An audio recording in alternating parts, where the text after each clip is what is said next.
our competitors down to our just last top 6. And like we know, as it is so many times before, only one of these people can take it home. Only one of these gamers can stand triumphant. Dr. No and Avian here to narrate the path to victory of one of these great champions. We got 2 of them duking it out right here. This is already looking insane so far in this top 8.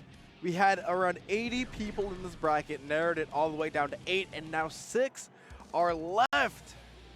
Right now, we have GcYoshi versus Supernoon. 2 incredible competitors came from the same game of Marvel 3. Funny story of how Supernoon even got good in the first place is he lost to GcYoshi at EVO and said, I can never let this happen again. So maybe he can try and enact his revenge as he has done time and time again. I feel like everyone's got that player that, like, even if they're better than you, or not, you don't care. You're like, I just don't want to lose to him anymore. Like, I feel bad about it. This is like an affront to me. So I respect that, Supernoon. Like that. This is beef steeped in time itself. GcYoshi starting off with a nice little JS on the counter hit. What do we got with it though? Shots on shots, can't quite find anything there, and Supernoon. Oh! Supernoon gonna be baiting your YRC. The defensive reads from Supernoon this tournament are on point. Yeah, like we said, they're going ahead, stealing all those turns. Supernoon seems to be playing real hot right now. Took that loss from Idom personally, because right now he seems to be firing on all cylinders. Yeah, it's just another day in the office for Supernoon. You said, oh, I don't want to lose. Well, I guess I got to do win then. That's the only other option. Take him through the wall. GcYoshi still looking for a little bit of opportunity to get stuff started. Again, another matchup that's like hard for Bedman to really go buttons with. And again, these fuzzy setups, these double overheads just getting called out by Supernoon's DP. Yeah, I mean, from what it looks like right now, though, Supernoon's master plan has been enacted. The moment that you have Bedman in this corner, it is such a hard matchup for him to try and win. Not going to quite be able to kill. Isn't able to react to that throw. Was expected to go through the wall, maybe took his hands off the stick, and now is saying, all right, that was crazy. We are going next. Yeah, and of course, GcYoshi is always unfazed. I don't think I've ever seen this man take a loss and have anything other than just pure contemplation on his face. So, Yoshi, let's, let's see what you got. Let's see you put the pieces together here. Yeah, I mean, I got to say, one of his best attributes as a player is knowing exactly when the salt is necessary. Like, you know what? When I am right now fighting for my tournament life, maybe we don't need to be tilted. Maybe we should save that for later. Let's just lock back in and try and win this set. Oh, yup. Trimming off the top of your dome piece. Giving Bridget a haircut with that JS, take you through the glass. A good amount of damage. But this last little bit is going to be the one that Supernoon makes you work the most for. 6P finds a value, and RC seals the deal. Such a good sequence here from GcYoshi. It's so tough trying to navigate this matchup from that end of the matchup, though, for sure. Like, it's so tough when you're like, all right, my main goal is to be in the air, and suddenly there has a character who has a pretty good amount of ways to deal with those predictable air options. 100%. Cracks the glass, not going to quite have time for Super, but I mean, you can hold on to this meter. Yeah, it's easy, confirmed city. Oh my goodness. The fadeaway, the step back. I'm going to shoot from the 3. I don't need to look at it anymore. Bridget's already dead. Supernoon burst, no burst. That's just GG's. GcYoshi getting a defensive read of his own. 2 words right there. Character mastery. Recognize that he had an H error. Recognize that it was about to pop and adjusted the route so you can make it burst safe. Like, you're only doing that if you've been playing this character for as long as he has. Oh, 100%. And with burst already down the line, GcYoshi tries to get a little aggressive, but Supernoon is stifling it well. Oh, taps on the top of your dome, crosses yourself into the corner. Yeah, I like that from Supernoon. You got in the corner, you said, okay, I still have pressure. I'm going to give it up just to take the screen space advantage that I want. Always a bit of a rough draw. That's at 20% and gets eaten again. It's so bad. I'm telling you, like, the moment that Bedman gets that install, essentially has a hit scan 20% projectile. It's such a tough time. Oh no, 100%. That is a sniper rifle right there. Yoshi knows how to use it well. Into the corner we go, though. Catches you off 2S.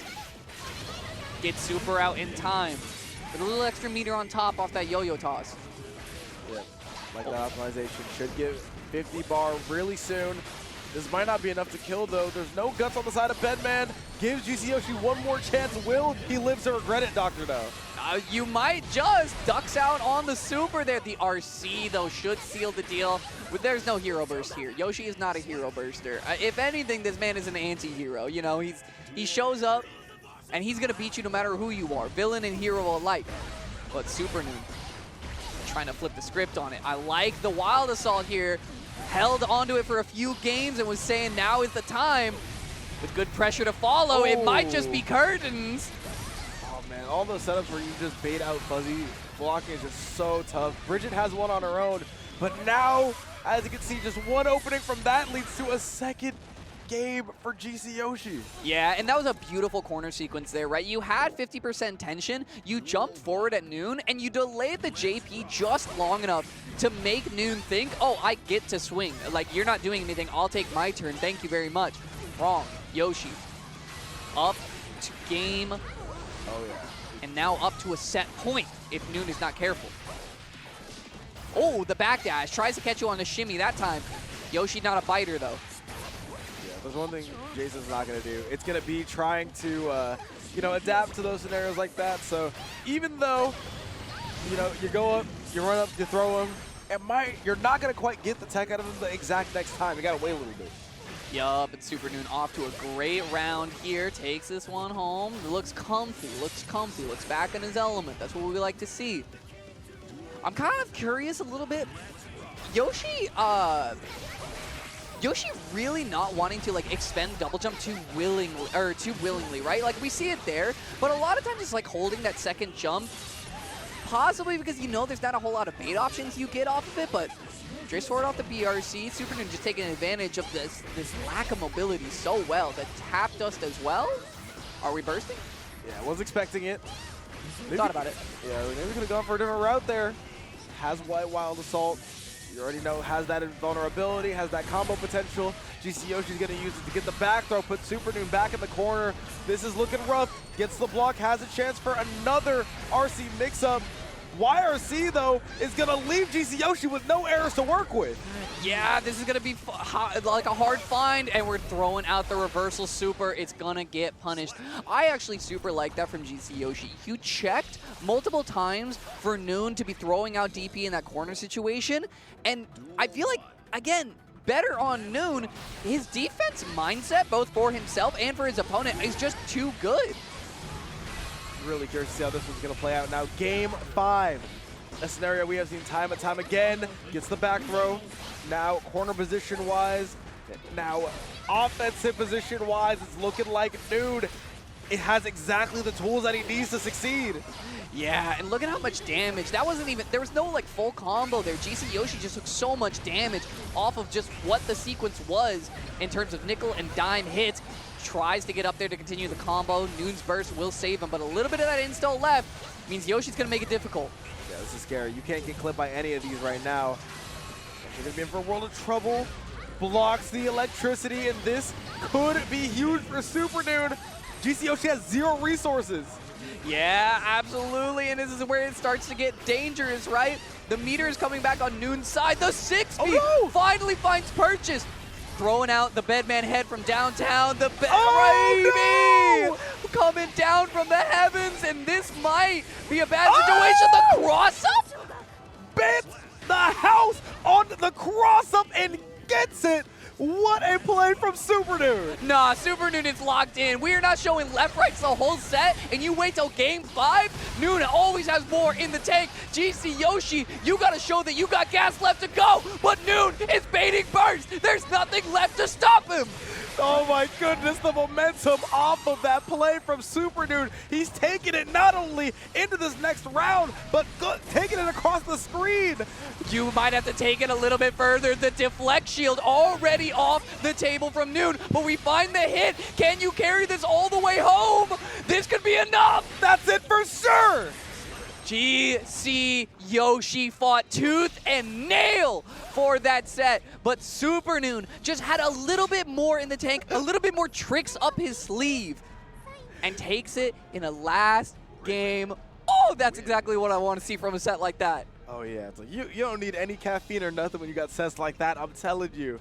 Now, I just gotta say, both players played that out incredibly. As I said, that matchup, you know, it may not have looked like it from that set. It's pretty rough for Bedman, right? Went down to a game 5, went down to the wire, but that has more to do with how GCS was able to pilot his character rather than the matchup looking a lot more on that even side. So. Oh, 100%. I mean, you know, both players making it into this top 8